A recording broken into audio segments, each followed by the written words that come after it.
اگر ہم آپ کے اداروں میں نہیں جا سکتے تو ان کی ہمت کیسے ہوئی کہ آپ پارلیمنٹ کے اندر گھسے اور میرے ارکان پارلیمنٹ کو گرفتار کیا گیا؟ ملک کو آپ نے قبضے میں لیا ہوا ہے، آپ بحث کریں تو ایجنسیاں آ جاتی ہیں، وہ آپ کو ایوان سے پکڑ کر لے جاتی ہیں۔ ناظرین، یہ الفاظ پاکستان تحریک انصاف کے کسی رکن قومی اسمبلی کے نہیں ہیں، بلکہ حیران کن طور پر تحریک انصاف کے رہنماؤں کی گرفتاریوں پر آج پارلیمنٹ میں ایک مضبوط آواز جس شخص کی اٹھی ہے وہ ماضی میں پاکستان تحریک انصاف کا سب سے بڑا مخالف سمجھے جانے والا اور پی ڈی ایم کا سابقہ چیئرمین مولانا فضل الرحمان ہے۔ مولانا فضل الرحمان آج اسمبلی میں آئے تو حکومتی بینچز یہ امید کر رہے تھے کہ شاید وہ ان کے حق میں بولیں گے اور آئینی ترمیم لا کر ایکسٹینشن کرنے کی حکومتی کوششوں میں ان کا ساتھ دیں گے، لیکن مولانا آج کسی اور موڈ میں آئے تھے اور انہوں نے آج جس انداز سے پارلیمان کا مقدمہ لڑا ہے اس نے سب کو ششدر کر دیا ہے۔ مولانا فضل الرحمان کو اسٹیبلشمنٹ کا حامی سمجھا جاتا رہا ہے، لیکن آج وہ پارلیمان کے تقدس کی پامالی کی وجہ سے خفیہ ایجنسیوں کے خلاف کھل کر بولے اور نون لیگ اور پیپلز پارٹی کے رہنما حیرانی سے مولانا کو دیکھتے رہ گئے۔ آج تک مولانا کی ناراضگی کو ایک بزرگ کی جھڑکی سمجھ کر اگنور کیا جاتا رہا ہے، لیکن آج پارلیمان کے اندر مولانا نے انقلاب کی اس کشتی کے اندر پاؤں رکھ دیا ہے جس نے ساحل سمندر پر اترتے ہی جل جانا ہے اور واپسی کا کوئی راستہ نہیں ہونا۔ آج مولانا فضل الرحمان نے فیصلہ کر لیا ہے کہ وہ اب مزید ان جماعتوں کے مفادات کے تحفظ میں اپنے آپ کو استعمال کرنے کی بجائے اب اپنی قوم کے ساتھ کھڑا ہوگا اور اپنی سیاسی ساکھ بھی بچائے گا اور اپنی سیاست کو بھی قائم کرے گا۔ آج مولانا فضل الرحمان جس انداز سے پارلیمان کے اندر حکومت کے خلاف ایک مضبوط آواز بن کر ابھرے ہیں، اس سے دونوں بڑی سیاسی جماعتوں کے اندر اضطراب کی کیفیت پیدا ہو گئی ہے، کیونکہ وہ جانتے ہیں کہ مولانا جب ڈال لیتا ہے تو پھر ان جماعتوں کے لیے شدید مشکلات کا باعث بن سکتا ہے، کیونکہ وہ ان جماعتوں کو اچھی طرح جانتا ہے۔ میرے اراکین کو اس طرح گرفتار کرنے کی اجازت بھی نہیں دی جا سکتی،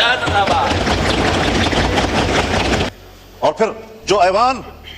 اس پر یہ چھاپ لگ جائے کہ یہ عوام کی نمائندہ کم اور اسٹیبلشمنٹ کی نمائندہ زیادہ، پھر آپ کو بحیثیت ایوان کے اسٹیبلشمنٹ کی نوکری کرنی پڑے گی، عوام کی خدمت آپ نہیں کر سکتے۔ مولانا فضل الرحمان کے پاس ایک بڑے مذہبی طبقے کی حمایت بھی موجود ہے، لہٰذا ان پر ہاتھ ڈالنا بھی آسان نہیں ہے۔ یہی وجہ ہے کہ سر جھکا کر مولانا کو سننے کے سوا اب پارلیمنٹ کے پاس کوئی دوسرا راستہ نہیں ہے اور مولانا فضل الرحمان اب اپنی ماضی کی غلطیوں کو سدھارتے ہوئے حق کی جانب گامزن ہے۔ ہمارے کچھ ناظرین شاید یہ اعتراض کریں کہ ماضی میں ہم نے مولانا فضل الرحمان کے خلاف سخت زبان کا استعمال کیا، لیکن جیسے ہی انہوں نے پاکستان تحریک انصاف کے حق میں آواز اٹھائی تو ہم ان کی تعریفیں کر رہے ہیں اور جانبداری کا مظاہرہ کر رہے ہیں، لیکن حقیقت یہ ہے کہ ہر وہ شخص جو اس ظلم کے نظام کے خلاف کھڑا ہوا ہم نے اس کے ماضی کو بلا کر اسے خوش آمدید کہا ہے، کیونکہ ماضی کی غلطیاں گننے پہ آ جائیں تو تحریک انصاف کے کئی بڑے چہرے بھی اس کی زد میں آ جائیں گے۔ کس نے سوچا تھا کہ 3 نسلوں سے اسٹیبلشمنٹ کے ساتھ مل کر سیاست کرنے والی کاف لیگ کے رہنما پرویز الہی آج اس نظام کے خلاف ڈٹ جائیں گے اور عمران خان کے ساتھ کھڑے رہیں گے، لیکن انہوں نے ثابت قدمی دکھائی اور قوم نے ان کا ماضی بلا کر انہیں خوش آمدید کہا۔ ہمارا یہی طرز عمل ہر شخص کے لیے ہے، چاہے وہ منظور پشتین ہو یا مولانا فضل الرحمان ہو، جو بھی ظلم کے نظام کے خلاف کھڑا ہوگا قوم اسے خوش آمدید کہے گی اور اپنی صفوں میں فخر سے شامل کرے گی۔ آج مولانا فضل الرحمان نے پاکستان تحریک انصاف کا مقدمہ نہیں لڑا، بلکہ آج انہوں نے پارلیمان کا مقدمہ لڑا ہے، آج انہوں نے پارلیمنٹ کا مقدمہ لڑا ہے، آج انہوں نے عوام کے منتخب نمائندوں کا مقدمہ لڑا ہے، آج انہوں نے عوام کے حقوق کا مقدمہ لڑا ہے، آج انہوں نے پاکستان کے آئین کا مقدمہ لڑا ہے، آج انہوں نے پاکستان کی سالمیت کا مقدمہ لڑا ہے۔ لہٰذا اس اہم قدم اٹھانے پر ہم مولانا کو ظلم کے خلاف سفارہ قوم کی صفوں میں خوش آمدید کہیں گے۔ آج مولانا کا غصہ بتا رہا تھا کہ وہ اپنے گھر یعنی پارلیمنٹ کے تقدس کی پامالی پر رنجیدہ ہیں، وہ پارلیمنٹ کی توہین پر غصے میں ہیں، وہ عوام کے منتخب نمائندوں کو پارلیمنٹ کے اندر گھس کر گرفتار کرنے کی کوششوں پر سیکھ پا ہیں۔ آج مولانا فضل الرحمان نے پارلیمان پر حملے کے خلاف آواز اٹھائی، آج انہوں نے عوام کے منتخب نمائندوں کے گریبان پر ہاتھ ڈالنے کے خلاف آواز اٹھائی، آج انہوں نے آئین پاکستان پر رات کی تاریکی میں شب خون مارنے کے خلاف آواز اٹھائی، آج انہوں نے آزادی اظہار رائے کے خلاف جبر کی کارروائیوں کے خلاف آواز اٹھائی، آج انہوں نے آئین